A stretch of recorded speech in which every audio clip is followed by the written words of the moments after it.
Assalamualaikum warahmatullahi wabarakatuh. Sahabat Haji Banjar, kembali kita berbagi. Kali ini kondisi yang saya hadapi, ini komputer pribadi saya di kantor saya. Setelah dipakai selama kemarin sudah diperbaiki, sudah diganti memori dengan yang baru, ganti kipas juga ya sahabat-sahabat. Dan saya pergunakan non-stop ya, setiap hari 12 jam. Nah, setelah 1 bulan ini kembali bermasalah. Oke, ketika dihidupkan dia sudah tidak merespon apa-apa lagi. Respon memori tidak ada karena memorinya juga sudah saya cabut. Ini RAM-nya juga sudah saya cabut, sahabat-sahabat. RAM-nya baru, saya kira RAM-nya yang rusak. Ini dia, speakernya tidak ada bunyi sedikit pun, hanya berputar seperti itu. Harddisknya sudah saya cabut juga, siapa tahu kan harddisknya yang masalah, atau power supply-nya tidak bisa ngangkat karena ada harddisk yang rusak. Tapi ternyata harddisk tidak masalah, sebab dicabut tidak ada respon apa-apa. Memorinya baru, sudah saya copot. Jadi saya kira memorinya yang baru dibeli rusak. Saya copot, tetap aja tidak ada respon apa-apa. Oke, dipasang memori juga sama, tidak ada respon apa-apa, tidak keluar BIOS-nya di layar monitor. Nah, kali ini saya akan berbagi kira-kira apa penyebab kerusakannya ini. Satu-satunya yang belum saya bongkar hanyalah prosesor. Memori sudah saya copot, kemudian PGA sudah saya copot juga. Ini PGA-nya sudah saya copot, tidak ada perubahan apa-apa, bukan karena beban PGA. Harddisk sudah dicopot, semua sudah dicopot sahabat-sahabat. Dan ini juga nih semua sudah saya kencang-kencangkan. Oke, kita akan bongkar. Saya satu-satunya langkah terakhir saya adalah membersihkan mainboard lagi dan mengganti prosesor dengan prosesor yang lain yang sudah dicoba dites di komputer yang lain. Oke, ikuti terus videonya, apakah usaha saya bisa berhasil dengan membersihkan dan mengganti pinjam prosesor di tempat lain. Nah, sahabat-sahabat Haji Banjar, sahabat-sahabat Haji Banjar, ini sudah saya keluarkan dari ruang. Di dalam bongkar-bongkar ya, panas ya sahabat-sahabat ya, tidak ada AC-nya. Dan saya sudah siap peralatan tempur, ada obeng, ada kuas, ada thinner A, dan ada cadangan prosesor. Oke, akan saya bongkar sahabat-sahabat. Pertama akan saya copot ini dulu, pan prosesornya. Nah, ini ya sahabat-sahabat, kita bongkar. Ini pastanya masih bagus, masih bisa dipakai. Sini masih bisa diambil. Oke, saya akan copot prosesornya aja. Ini caranya untuk mencopot prosesor. Nah, oke sahabat. Nah, sebelumnya saya akan bersihkan dulu mainboardnya ini. Siapa tahu mainboardnya kotor lagi. Oke, biasanya di bagian BIOS ya sahabat-sahabat kerusakannya. Kalau ada sedikit aja yang kotor, misalnya di pas kencing di sini, itu CPU-nya akan gagal booting karena BIOS-nya macet. Selebihnya kerusakan pada prosesor di sana. Ini tidak bisa disentuh sahabat-sahabat. Kalau ini disentuh, sedikit aja ini patah, sudah kacau semua.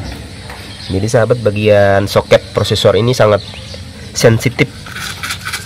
Jadi kita bersihkan di bagian-bagian yang lain, samping-samping aja. Nah sahabat, saya punya prosesor. Saya akan coba prosesor yang dual core 2,8 GHz ini dulu, yang saya akan pasang menggantikan prosesor yang lama ini. Sebab saya duga siapa tahu prosesornya ini yang tidak bisa support lagi ya. Dipakai 2 bulan berturut-turut non-stop 24 jam langsung KO. Ini sama ya, satu tipe, tapi ini 2,8. Itu tadi 2,6. Core Duo, sama-sama Core Duo dulu. Jika tidak berhasil, nanti akan saya ganti dengan yang dual core. Siapa tahu mainboardnya sudah tak sanggup ngangkat yang Core Duo. Oke, kita akan bersihkan dulu prosesor penggantinya. Ini dia, kita gosok-gosok dulu sahabat-sahabat. Dan nanti pastanya akan saya ambil, pindahkan ke sini. karena pastanya masih bagus, baru dipakai 2 bulan ya sahabat-sahabat. Saya tidak punya cadangan untuk pasta prosesornya. Ini saya tidak punya tisu sahabat-sahabat, jadi gosok ke celana aja nih, gosok ke celana. Cuma insya Allah aman lah ya, celana saya masih bersih. Kalau celana saya kotor, bukannya tambah baik, malah tambah rusak sahabat-sahabat. Oke, ini gosok-gosok prosesornya ini. Kita bersihkan dulu prosesornya, kayaknya kotor banget nih di samping-sampingnya nih. Mudah-mudahan ini prosesor masih bagus nih. Soalnya kemarin setelah saya copot tak dipergunakan lagi kan, bertahun-tahun ini. Nah sahabat, saya akan pasang prosesor yang saya copot dari komputer yang lama juga. Ini dual core 2, itu Core Duo ya, ini Core Duo 2,8. Ini perhatikan sahabat cara memasangnya. Ada soketnya, dia kalau terbalik dia tidak bisa hidup ya. Ada kode-kodenya ya. Nah ini dia, ini ada tanda ini seperti itu, ada sekatnya juga. Nah habis itu baru kita pasang penguncinya. Oke, sudah, mainboard sudah diperbaiki, dibersihkan ya, bukan diperbaiki. Nah tinggal kita ambil pasta pendinginnya ya, yang di prosesor lama ini kita copot. Oke, saya akan ambil pastanya. Sahabat, saya akan ambil pastanya di sini. Saya kerik dulu, saya ambil karena saya tidak membawa cadangan ya. Nah, akan saya pindahkan ke sini. Oke. Kira-kira masih cukup ini. Oke, sahabat-sahabat ya. Masih ada tertinggal di sini sih. Ini sudah saya pindahkan ke sini pastanya. Langsung akan kita pasang ke sana ya. Membautnya harus pelan-pelan sahabat-sahabat ya, sedikit-sedikit. Tak bisa langsung semua. Ini sedikit-sedikit dulu untuk setiap bagiannya. Nah, habis itu baru kita kencangkan. Kalau semua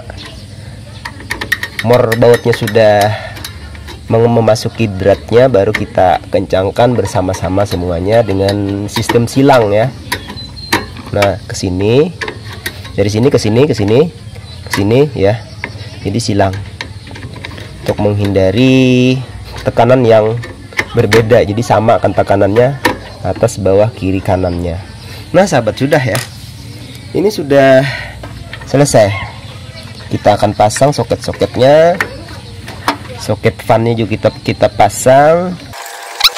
Yang biasanya kalau ini rusak atau short, jam saja akan mati. Siapa tahu di situ ada kotoran yang membuat kaki dari kapasitor ini short ya, jadi tidak bisa merespon BIOS.